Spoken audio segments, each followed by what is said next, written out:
कशा प्रकारचं आज प्रशासनाशी बोलणं झालंय? जवळजवळ 1500 कंत्राटी कामगार कल्याण डोंबिवली महानगरपालिकेमध्ये विविध कंपन्यांमध्ये काम करत होते.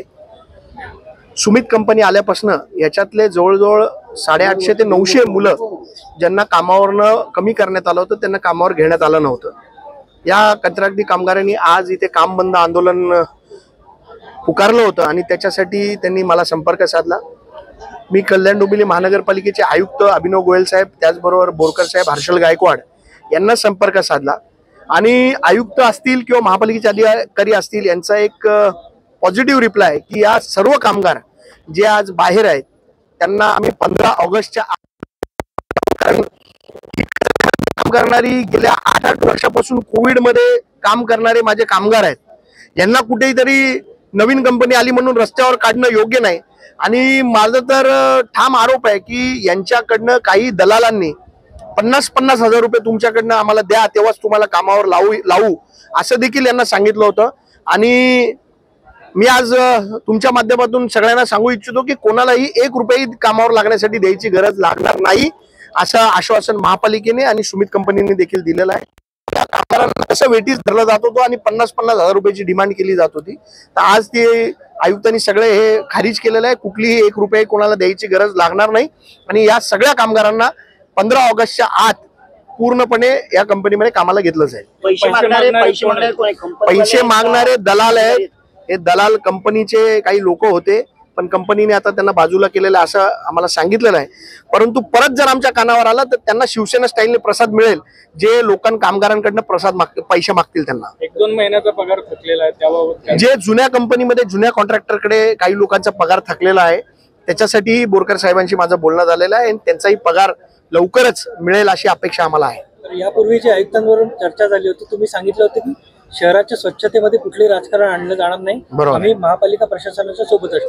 आज देखील आम्ही इथे आलो आहे ते महापालिकेच्या प्रशासनाच्या सोबतच राहण्यासाठी आहे. आम्हाला आमचे फक्त जे कामगार आहेत गेल्या 1.5 महिन्यापासून मुलांच्या शाळा चालू झाल्या, 1.5 महिन्यापासून यांना कुठल्याही प्रकारचा पगार मिळत नाही. कामगारांची अतिशय दयनीय अवस्था आहे. त्यांचा हातावर पोट आहे. या कामगारांना कामावर घ्या आणि त्यांचा पगार लवकरात लवकर त्यांच्या अकाउंटला जमा झाला पाहिजे. जे महापालिकेच्या स्वच्छतेसाठी काम करतात त्यांना कुठेही वेठीस धरू नये अशी आमची विनंती होती आणि आज ती मागणी मान्य झालेली आहे असं मला वाटतं. व्यवस्थित काम न करणाऱ्या कामगारांना पाठीशी घालू नका असे तुम्ही सांगितलं. आम्ही सांगितलंय की जे कामगार चुकीच्या पद्धतीने काम करतील किंवा काम करणार नाही त्यांना आम्ही कुठल्याही प्रकारे पाठीशी घालणार नाही आणि आम्ही प्रशासनाला त्या विषयामध्ये साथ देऊ असं आम्ही सांगितलेलं आहे. काय आणि नेमकी चर्चा झाली दीपेश म्हात्रेंबरोबर? कल्याण डोंबिवली महानगरपालिकेमध्ये आतापर्यंत जे वेगवेगळे एजन्सी, खाजगी एजन्सींमार्फत कामगार कार्यरत होते कंत्राटी पद्धतीनं, सदर कामगारांची मुख्य मागणी अशा स्वरूपाची होती की नवीन कंपनी सुमित एल्कोप्लास्ट या कंपनीमध्ये त्यांना सामावून घेतलं जावं. सदर मागणीच्या अनुषंगाने आज कामगारांनी काम बंद आंदोलन पुकारलेलं होतं.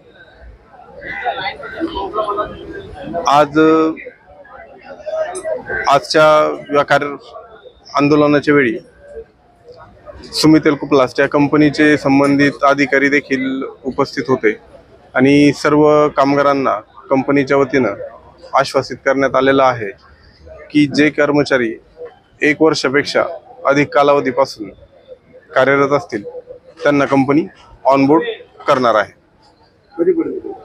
15 ऑगस्ट पर्यंत करणार आहे. पगार देखील तात्काळ करण्याच्या सूचना सर्व संबंधितांना देण्यात आलेल्या आहेत. दीपेश म्हात्रे अजून एक सांगितले की 50,000 रुपयाची मागणी केली जाते किंवा काहीतरी, त्याबद्दल तुम्ही काय सांगा?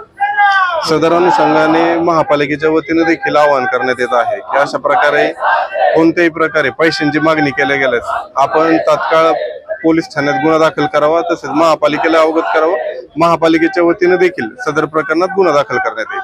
सर, त्यांच्याकडनं ऑडिओ क्लिपची आम्हाला ऑडिओ क्लिप व्हायरल करण्यात येणार आहे. त्याच्यामध्ये जर कोण दोषी असेल त्यांच्यावर तुम्ही कारवाई करणार? नक्कीच.